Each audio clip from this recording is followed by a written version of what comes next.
Bon, je pense qu'on a pas mal parlé.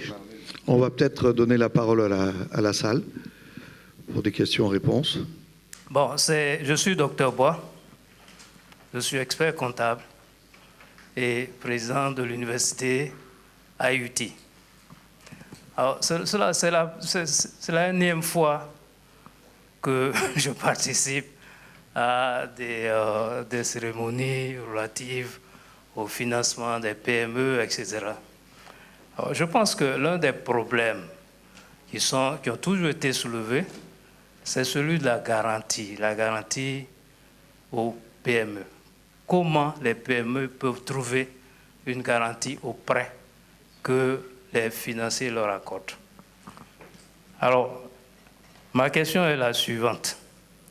Puisque jusqu'à présent, j'ai comme l'impression qu'on n'a pas trouvé de solution miracle à ça, ne faut-il pas qu'on arrive à un système de mutualisation de ces garanties-là, à savoir organiser les PME dans une espèce de groupement pour que les financiers accordent le prêt à ces groupements au lieu de les accorder individuellement aux responsables de PME. Ça, c'est ma première question. Ma deuxième question, c'est que la plupart du temps, lorsque l'on s'adresse aux banques, il y a certaines banques qui vous demandent d'avoir un compte d'épargne ou un compte à terme équivalent au montant qu'elles vont vous prêter.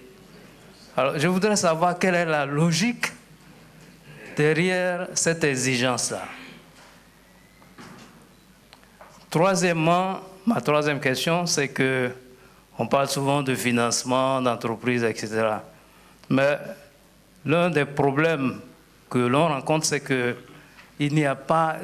Si nous voulons compter sur les grandes banques pour financer les PME, je pense que compte tenu des risques que cela présente, nous allons tourner en rond. Pourquoi ne pas créer des banques spécialisées dans le financement des petites et moyennes entreprises? J'en ai fini. Effectivement, les banquiers perçoivent un risque élevé et exigent des garanties. Si elles étudiaient un dossier, on va dire, bancable, c'est-à-dire avec un prévisionnel, avec une transparence, elles pourraient prendre le risque sur les flux futurs de l'entreprise. Malheureusement, cette adéquation est rarement faite. Donc, ce sont des garanties sonnantes et trébuchantes, immobilières ou DAT, comme vous l'avez souligné, avec les comptes d'épargne. Après la mutualisation et les fonds de garantie, je vais laisser Edo répondre. Il a beaucoup plus d'expérience que moi dans ce domaine-là. Alors, d'abord, sur le premier point, la question des garanties exigées. Bon, il y a des banquiers émérites dans la salle. Hein. Ce n'est pas construction que les banquiers sont obligés d'exiger une garantie. Pas construction.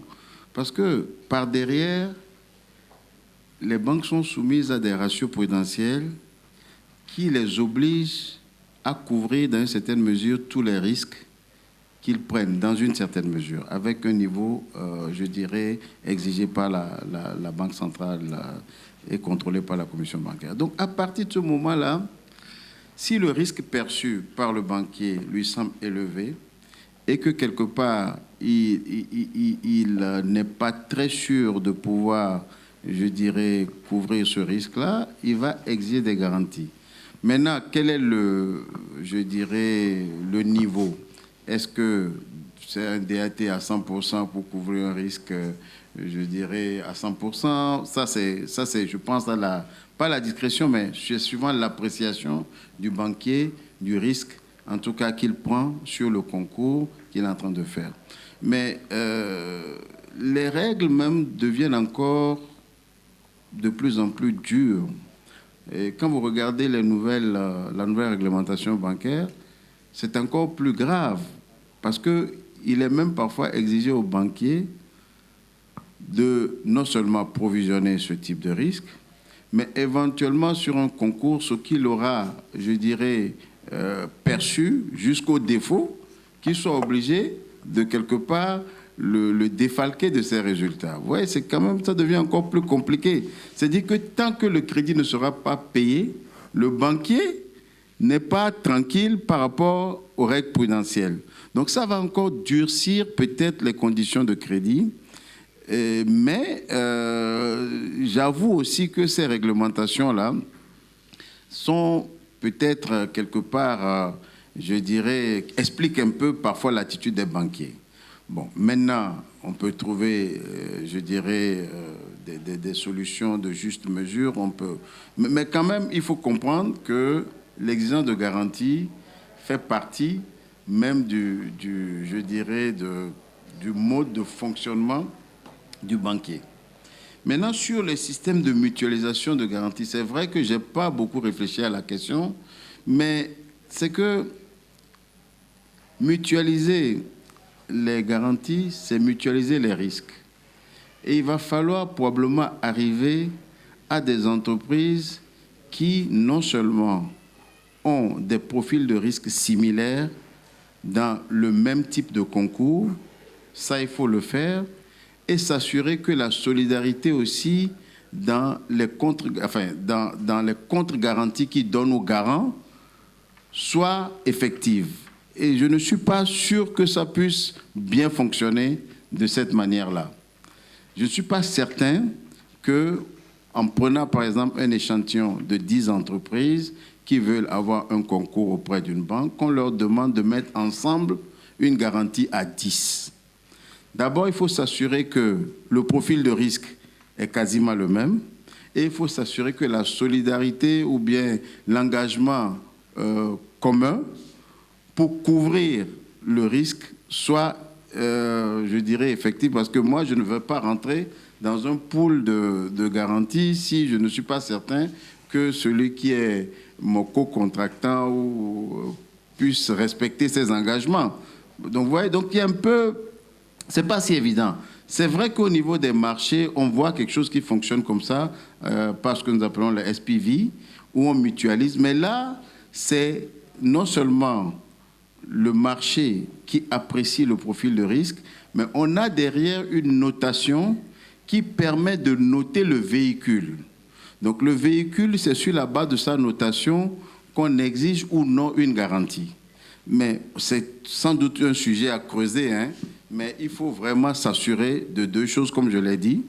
D'abord que les profils de risque sont similaires et qu'ensuite, il y a par derrière une solidarité dans les comptes garantis.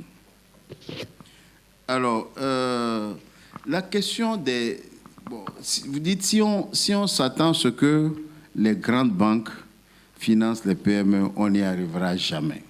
Donc, il faut oublier les grandes banques et créer des banques spécialisées. Bon, ça, il y a deux écoles. Il y a ceux qui vous diront que seules survivent à long terme les banques universelles.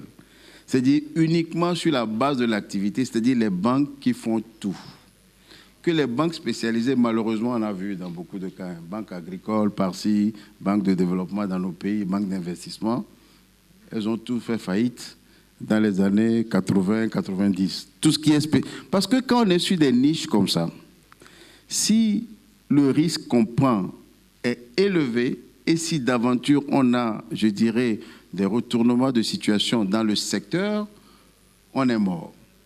Alors que quand on est dans une banque universelle avec, je dirais, des activités dans différents secteurs d'activité, on amortit plus ou moins les chocs en fonction de l'évolution du secteur. Donc, il y a des gens qui vont vous dire, c'est pas la peine, franchement, de croire en la viabilité des banques spécialisées. Elles vont mourir à terme. L'autre école va vous dire, non, attention, c'est seulement de cette façon-là qu'on peut aider certains segments de l'activité à se développer. Mais en ce moment-là, il faut qu'on soit prêt à subventionner.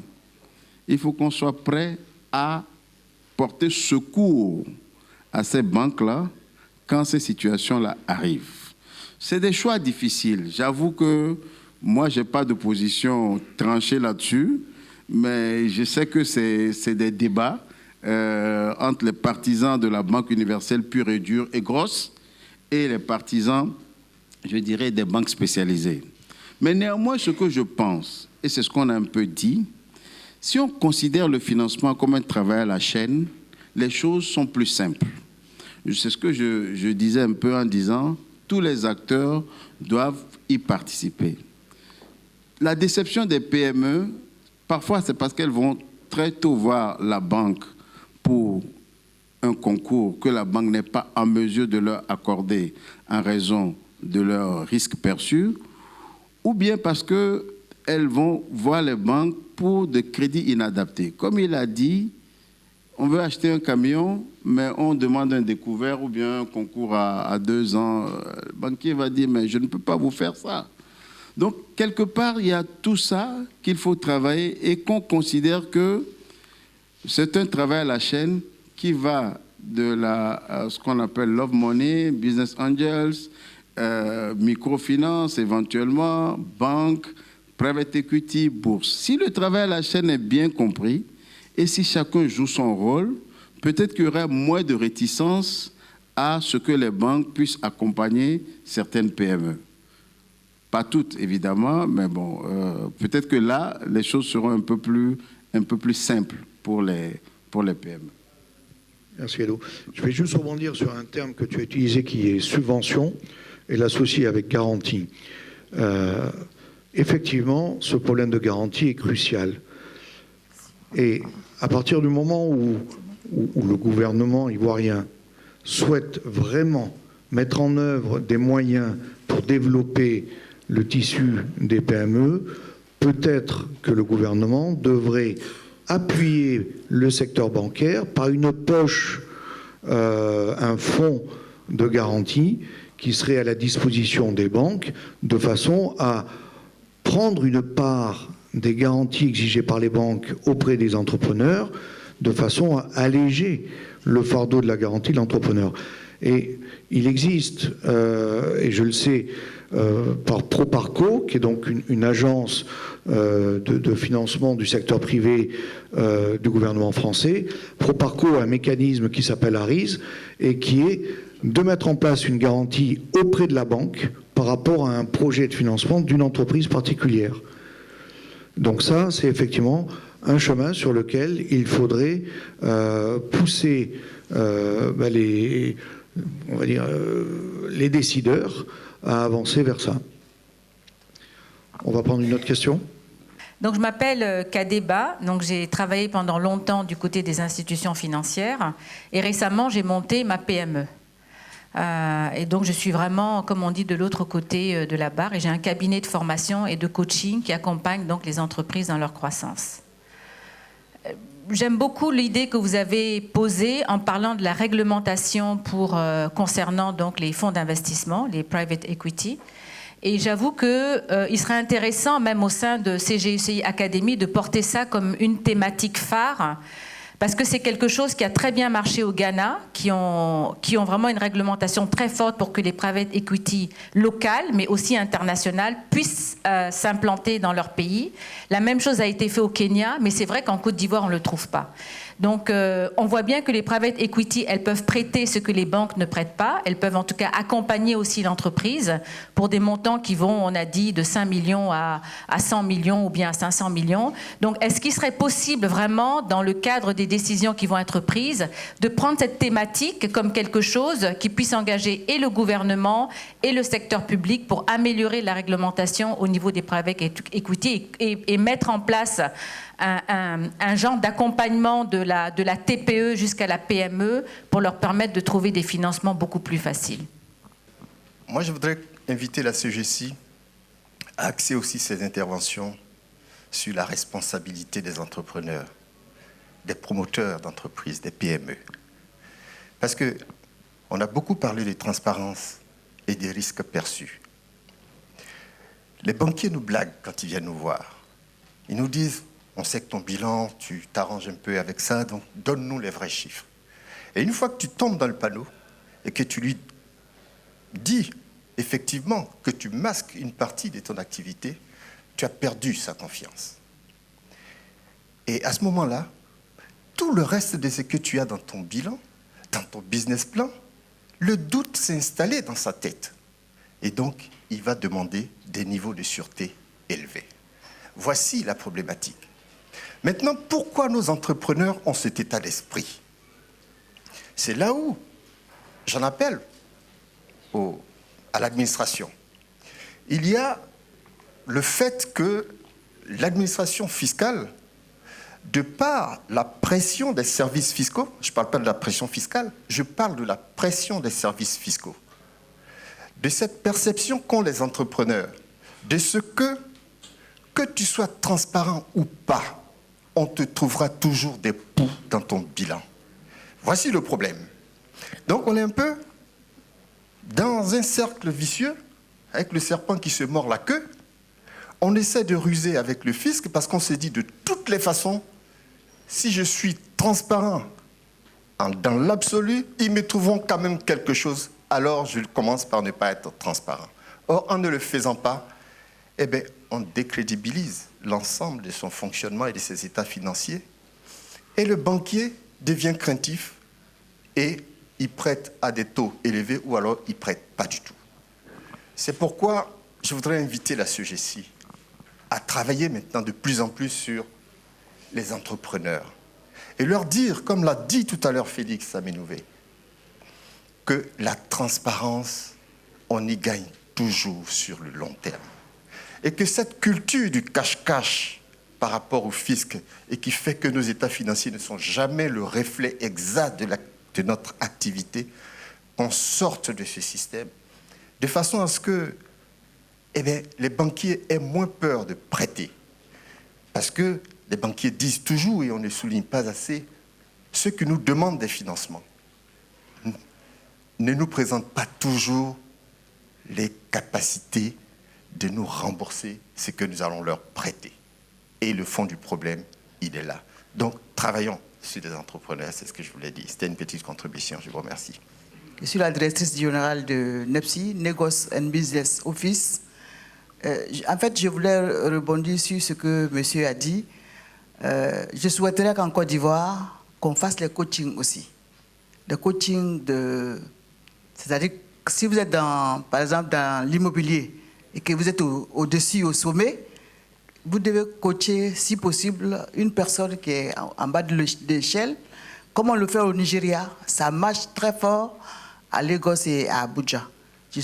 C'est les pays anglophones, c'est vrai, mais je souhaiterais que les pays francophones, comme la Côte d'Ivoire, suivent les pas parce que ça marche et ça aide tout le monde. Comme le président l'a fait, ça c'est au sommet, le président l'a fait au sommet, moi je souhaiterais que ce soit au niveau des directeurs généraux. Voilà, merci. Moi je le fais déjà. Merci. C'est qu'on veut fonctionner comme une entreprise dans le sens purement conceptuel d'une entreprise, mais en même temps, on ne se donne pas les moyens d'être une vraie entreprise. Parce qu'une entreprise, c'est tout ça. Faire du coaching, avoir des conseillers juridiques, avoir des conseillers financiers, et tout ça. Si on ne l'a pas, et malheureusement, ce qu'on constate, c'est que nos entrepreneurs ne veulent absolument pas investir dans tout ce qui est service d'accompagnement. Ils veulent faire tout seuls ou parfois sans vouloir payer. Mais vous êtes entrepreneur, vous n'êtes pas juriste, vous n'êtes pas spécialiste des ressources humaines, vous n'êtes pas financier, mais vous voulez développer une entreprise sur plusieurs années sans vous faire accompagner par des gens qui connaissent des sujets mieux que vous. Mais il faut aussi accepter qu'en entreprise, on dégage un budget pour tout ce qui est service. Et ça, dans les pays que vous avez cités, ça marche vraiment bien. Les gens se font accompagner. Il faut que nos PME, nos entreprises acceptent de se faire accompagner par des spécialistes, par des gens qui connaissent des sujets mieux qu'eux et qui peuvent les guider. Ça va leur permettre d'éviter des erreurs. On ne peut pas tout connaître. On ne peut pas être un entrepreneur concentré sur son projet, sur son invention, sur son marché, et en même temps être un bon gestionnaire de ressources humaines ou un bon juriste. Donc ça, je pense que là aussi, c'est important qu'on le fasse. Alors, ma préoccupation se situe à un certain niveau. Alors, moi, j'ai jamais aimé prendre de crédit. J'aime pas, d'ailleurs. Parce que je crois même pas au crédit ici en Côte d'Ivoire. J'ai jamais cru. Je suis fonctionnaire en fonds propres. Et pour ce faire, j'ai fait 5 banques. Je suis quitté. D'abord, je passe là pour ne pas faire de publicité, je ne vais pas citer, mais j'ai fait 5 banques. Et cette année, j'ai voulu prendre un crédit. Parce que j'ai fait venir de la marchandise, donc pour les dédouaner et tout ça, je voulais prendre un crédit. Alors, je me suis adressé à ma banque, à la dernière, naturellement. Elle m'a demandé tous les documents. Le business plan, le compte d'exploitation, et mon bilan depuis 2012, parce que je suis là, j'existe depuis 2011. Elle m'a demandé le bilan depuis 2012 jusqu'à... Elle m'a même demandé d'hypothéquer ma maison. Alors, je lève une hypothèque sur ma maison. Excusez-moi, je vous dis quand même la valeur, ça fait à peu près 100 millions. Pour 5 millions que je demande. Alors, c'est quand même ridicule. Alors, donc, pour 5 millions, elle me demande elle-même, maintenant, elle se rend compte qu'elle fait une bêtise. Elle me dit, ah, vraiment, c'est embêtant. Bon, écoute, on va essayer de revoir. Mais néanmoins, avant ça, elle me demande mes bons de commande et tout ça. Elle prend contact avec mon client et tout. Elle prend toutes ces... Bon, mais elle me refuse pas. Mais elle ne me dit pas si oui, je peux avoir le crédit ou non, je ne peux pas avoir le crédit. Elle ne dit rien là-dessus. Et ça a duré 3 mois.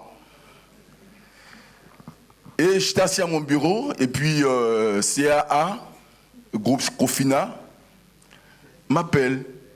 Je leur demande, mais comment est-ce que vous avez eu mes coordonnées? Ils disent non, ils sont allés sur Google, et puis bon, ils ont vu ATE, donc ils sont en train de prospecter pour les financements. J'ai dit, ben, vous savez, je suis rentré à Abidjan, ça fait à peu près 10 ans maintenant. C'est la première fois qu'une banque m'appelle comme ça pour me proposer un crédit. Alors, je ne sais pas, vous êtes qui, vous? Donc, elle vient à mon bureau. Elle se déplace, elle vient à mon bureau. Elle regarde tout. Je dis, mais, bon, on peut vous prêter. Je dis, ah bon? Je suis étonné. Je dis, ah bon? Bon, ben, j'appelle mon époux, je lui dis, ben, je crois que peut-être que là, en ce moment-là, peut-être c'est Dieu qui est en train de faire quelque chose, mais je ne comprends pas encore. Elle me dit, bon, ben, discute avec la personne. Ben, il y a eu 2 rendez-vous manqués. 2 rendez-vous manqués. Ben, je ne croyais même pas.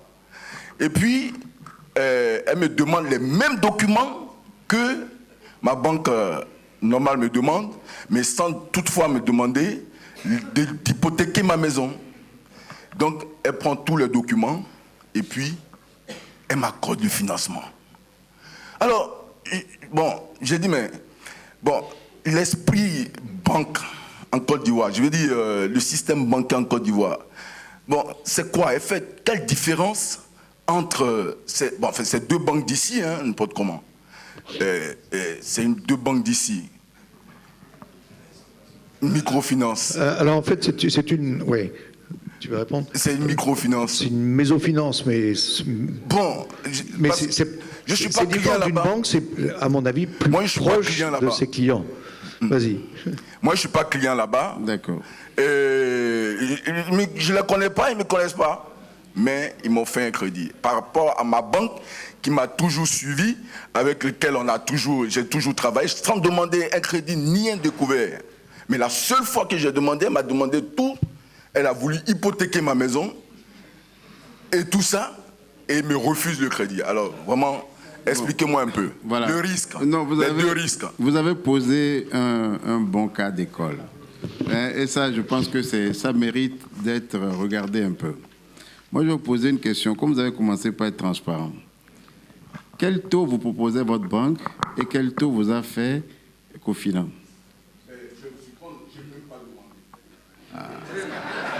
Mais donc vous avez un crédit. C'est exactement ce qu'il disait tout à l'heure. Donc vous avez un crédit où vous ne savez même pas à quel taux on vous l'a fait. Mais attends, ça c'est terrible ça. Non, oui, mais vous n'y croyez pas, mon cher ami. Vous avez dit quelque chose d'extrêmement important. Vous avez dit, les deux vous ont demandé les mêmes documents. Bon, ça veut dire que les deux ont des exigences documentaires qui sont les mêmes. Quelqu'un vous a demandé une garantie, l'autre ne vous a pas demandé. Mais moi, je veux savoir le taux pour voir est-ce qu'il y a une prime de risque. Moi, je veux juste... mais si vous ne savez pas... Le taux et la durée. Le taux et la durée. Voilà, je veux savoir le taux et la durée. La CA, c'est sur 6 mois. OK. Et puis l'autre, c'était sur 3 mois. Et le taux, vous ne savez pas? Bon, le taux de la CA, je crois, c'est 1, je sais pas, c'est 7% de... 1,5 par mois.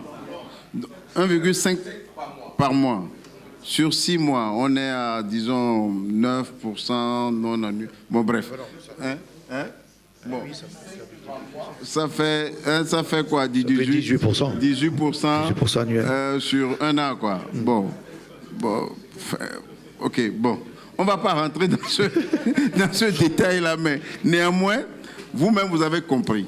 Vous-même, vous avez compris comment est-ce que, parfois, l'exigence de garantie réduit ce qu'on appelle la prime de risque que vous payez sur, je dirais, le prêt. C'est ça aussi que vous devez comprendre.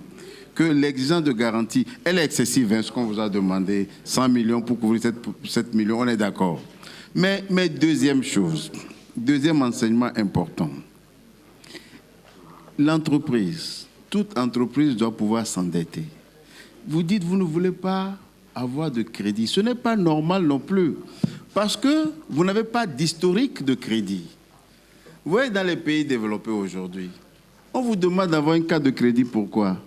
On vous le donne même cadeau, pour que vous ayez l'historique de crédit. L'historique de crédit permet de savoir si quand on vous donne l'argent, vous avez l'habitude de rembourser. Mais comme vous n'avez pas d'historique de crédit, le banquier, lui, considère que vous êtes hors du système de crédit. Donc, c'est la première fois. Oui, mais oui, c'est important. Il ne faut pas avoir peur du crédit. Le crédit permet d'établir pour chacun un historique de crédit. Ça permet au banquier de voir, on vous a prêté déjà quelque part, vous avez remboursé. Donc, vous êtes quelqu'un de fiable, qui respecte ses engagements. La discussion est différente pour celui qui n'a jamais pris de crédit. Mais il ne faut pas avoir peur du crédit. Moi, j'ai même des amis, personnes physiques, qui disent hey, « moi, je ne vais jamais prendre du crédit, je ne vais jamais m'endetter pour construire ma maison. » Mais il dit « mais vous n'allez pas finir votre maison avant la retraite. Vous allez non seulement travailler toute votre vie pour avoir une seule maison, mais peut-être elle sera finie quand vous aurez 60 ans. Mais commencez pas à vous endetter très tôt, à 30 ans, pour construire votre première maison. Vous finirez la troisième à 60 ans. Mais c'est ça. Mais comment nous, les Africains, on peut estimer qu'on ne doit pas s'endetter? Mais vous perdez un effet de levier extrêmement important. Je ne dis pas que la dette, je ne fais pas, je dirais, l'éloge de la dette, mais néanmoins, pour ces deux enseignements-là, il faut avoir l'historique de crédit et il faut commencer très tôt à s'endetter. Et en fait, je voudrais intervenir après l'intervention du confrère. Donc, j'étais expert comptable dans une autre vie. Et je voudrais partager, en vous écoutant effectivement, une réflexion. C'est que pour prêter, il faut faire confiance. Vous avez vous-même dit que pour attirer les fonds d'investissement, certains pays n'ont pas hésité à faire des incitations fiscales.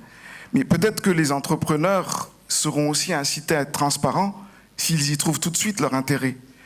Je me pose toujours la question, pourquoi dans les pays africains, je suis originaire de Madagascar et c'est même quand il n'y a pas de centrale de bilan. Est-ce que peut-être le fait de déposer des bilans qui sont utilisés pour tout le monde, que ce soit pour le fisc ou pour la banque, ça pourrait peut-être simplifier un peu les choses. Alors, est-ce que ce sont ces documents-là que vous utilisez et est-ce que ça change quelque chose sur la fiabilité? Et donc, du coup, ma question, en fait, c'est est-ce que l'intervention d'un tiers de confiance, que ce soit un expert comptable ou des coachs certifiés, ou est-ce que c'est quelque chose pour le banquier qui peut réduire son risque et qui peut faciliter l'accès au crédit des dirigeants de PME? Merci. Ma réponse immédiate, ce qui peut rassurer le banquier, c'est je dirais la spontanéité et l'honnêteté de l'entrepreneur. Ce n'est pas un tiers qui va venir à sa place. Il faut déjà que l'entrepreneur il gagne la confiance du banquier. Ce n'est pas en rajoutant des intermédiaires qu'il va la gagner. Oui. Forcément. Le commissaire aux comptes. Ouais. Ça change quelque chose. Définitivement. Là, je parle pas au niveau du côté technique. Je parle au niveau du côté financier, puisqu'on parlait beaucoup d'administratif et on parlait beaucoup de la partie amélioration de la transparence au niveau administratif. C'est certain. C'est certain, les banquiers, dans certaines mesures, se fient aux comptes certifiés. Et on a un ordre des experts comptables, on fait confiance. Quand on a des comptes certifiés, on est plus à l'aise que quand on a des comptes non certifiés. Ça, c'est clair. Et quand une entreprise se fait accompagner, que le banquier sait qu'il se fait accompagner, c'est extrêmement rassurant, en tout cas pour le banquier. Et je disais tout à l'heure que pour le banquier, la première garantie, c'est les fonds propres, hein, quand même, de l'entreprise. Une entreprise qui a un niveau de fonds propres assez important, ça rassure le banquier.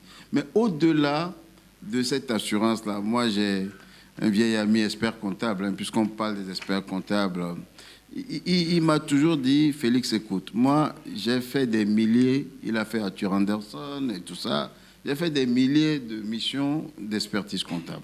Quand je vais voir une entreprise, ils me racontent toutes leurs histoires, présentent leurs états financiers, je regarde tout ça, ça ne me dit rien. Je vais lui demander ses relevés de compte bancaire. Qu'est-ce qu'il a comme cash dans la banque? S'il n'a rien, c'est qu'il a un problème. C'est que quelque part, le bilan là n'est pas très bon. S'il te dit, j'ai fait des résultats très bons sur les 3 dernières années, mais tu vas voir, il n'a que des découvertes auprès de sa banque, il faut quand même se poser des questions. Donc, quelque part, les banquiers regardent au-delà de tous vos états financiers. Le mouvement du compte, hein, ça aussi, le banquier regarde et se dit, mais qu'est-ce qui rentre, qu'est-ce qui sort, à quelle fréquence ça rentre? Bon, ça compte un tout petit peu. Et je crois que c'est extrêmement important de quand même aussi utiliser tout ce que l'écosystème a comme, je dirais, acteurs pour accompagner les entreprises. Je voulais avoir un peu plus de précision sur certains éléments. Je voulais revenir tout à l'heure sur les entreprises qui ne se font pas accompagner. Hein, je pense que ces entreprises-là ont défini leur stratégie. C'est plus un coût qu'un investissement. Et je pense que les institutions pourraient aussi accompagner ces entreprises pour un système d'exonération, de choses comme ça, qui pourraient les inciter à être accompagnés. Ça, c'est le premier point. Le deuxième, je voudrais discuter un petit peu finance avec monsieur.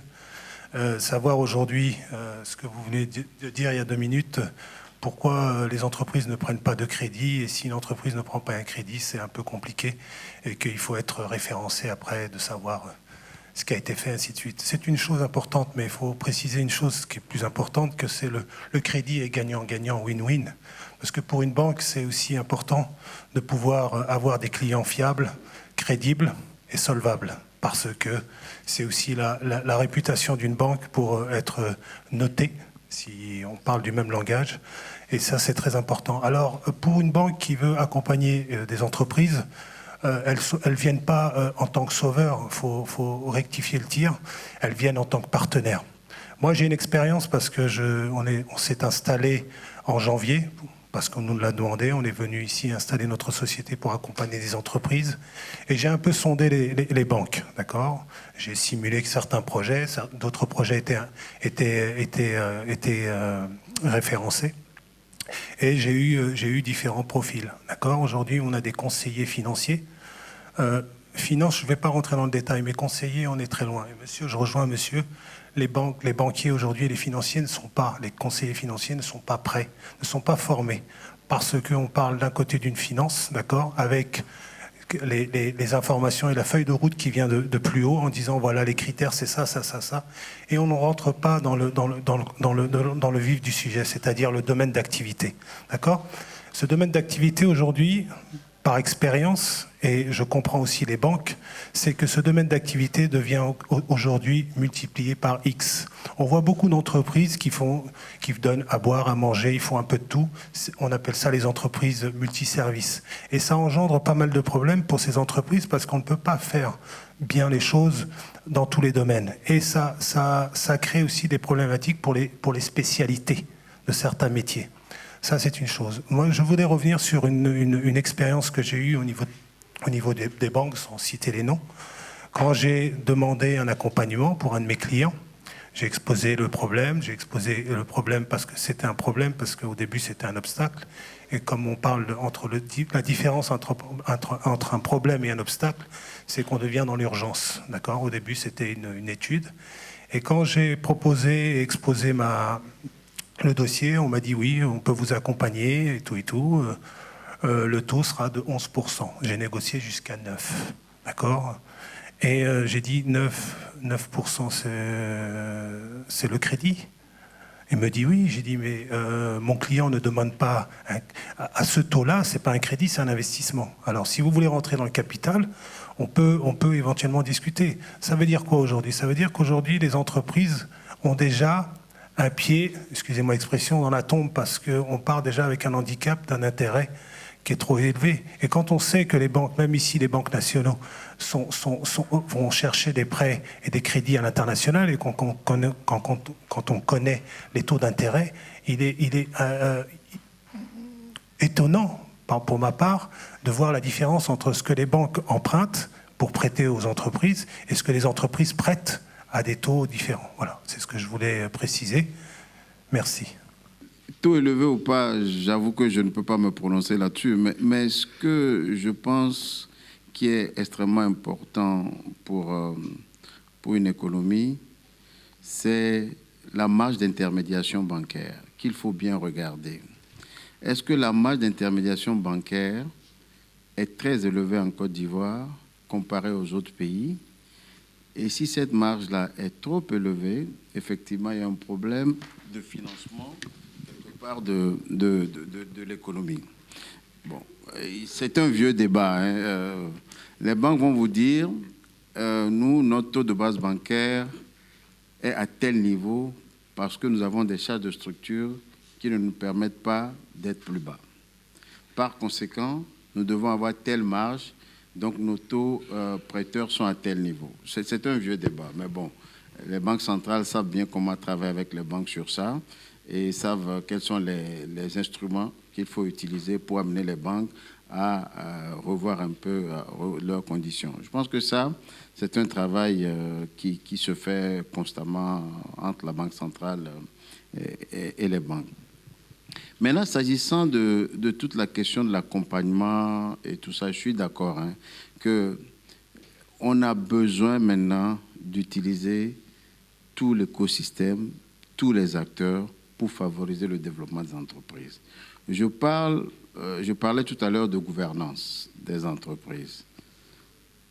Aujourd'hui, nos PME ont besoin d'être coachées, ont besoin d'avoir des conseils d'administration, et il y a dans la dynamique un peu générationnelle, certains de nos aînés aujourd'hui qui ont une grande expérience, je dirais, professionnelle et qui peuvent accompagner aujourd'hui nos entreprises. Il ne faut pas ignorer ça. Il n'y a pas de miracle. Hein.